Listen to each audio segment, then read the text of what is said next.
Hello guys, welcome back to my channel Numa's kitchen. আজ তোমাদের সাথে শেয়ার করতে চলে এলাম আমি চিকেন কারির রেসিপি। তো চলো আমার সাথে থাকো আর রেসিপিটা দেখতে থাকো কীভাবে বানাচ্ছি আমি এটা।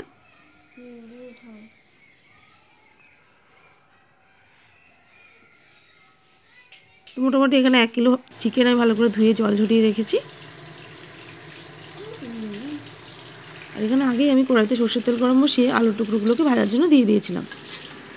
এই আলু টুকরোগুলো ভেজে নেওয়ার পর আমি তেল অ্যাড করে দিয়েছি আর দিয়ে দিচ্ছি গোটা জিরে, আর তারপরে অ্যাড করে দিচ্ছি আমি কুচিয়ে রাখা পেঁয়াজগুলোকে মোটামুটি 2 মিনিট আমি ভেজে নিচ্ছি।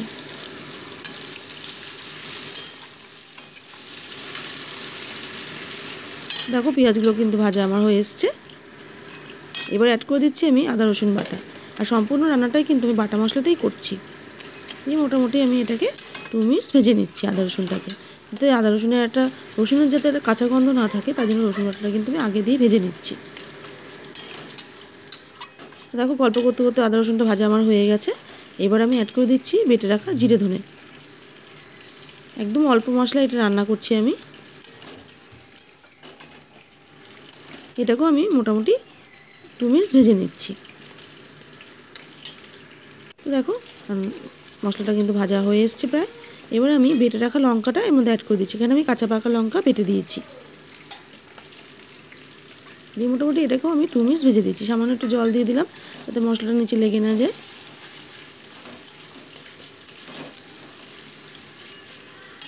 লঙ্কাটাও দেখো ভাজা কিন্তু হয়ে এসছে। এবার আমি পরিমাণ মতো নুন হলুদ অ্যাড করে দিচ্ছি। এটাকেও মোটামুটি আমি জাস্ট একটু হালকা ভেজে নিচ্ছি মশলার সাথে। দেখো মশলাগুলো কিন্তু ভাজা হয়ে এসছে প্রায়। এবারে আমি ধুয়ে রাখা চিকেনের টুকরোগুলো এর মধ্যে অ্যাড করে দিচ্ছি। দিয়ে এটাকে মোটামুটি 10 মিনিটস আমি ভালো করে কষিয়ে নিচ্ছি।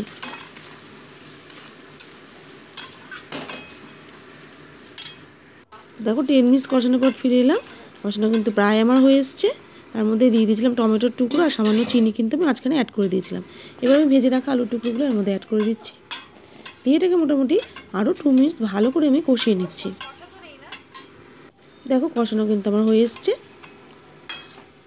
এবার আমি আগের থেকে জল গরম করে রেখেছিলাম, সেই জলটা আমি এর মধ্যে অ্যাড করে দিচ্ছি।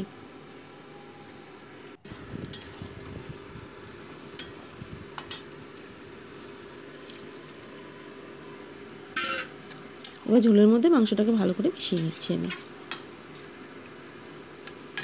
আমি গরম জল ইউজ করেছি, তোমরা চাইলে ঠান্ডা জলে ইউজ করতে পারো। মোটামুটি এটাকে 2 মিনিটস আমি ফুটিয়ে নিচ্ছি ঢেকে। তো আলুগুলো তো সেদ্ধ হয়ে গেছে আর চিকেনটা তো যেন অল্প সময়ে সেদ্ধ হয়ে যায়। এবার অ্যাড করে দিচ্ছি বেটে রাখা গরম মশলা। এই গরম মশলাটাকে ঝোলের মধ্যে ভালো করে মিশিয়ে নিচ্ছি আমি।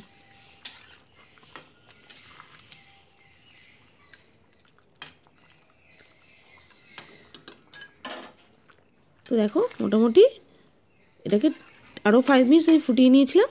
তো রান্নাটা আমার হয়ে গেছে, গ্যাসটা আমি অফ করে দেবো। তো তৈরি হয়ে গেল আমার চিকেন কারি। সম্পূর্ণ রেসিপিটা তোমাদের কেমন লাগলো আমাকে কিন্তু কমেন্ট বক্সে অবশ্যই জানিও।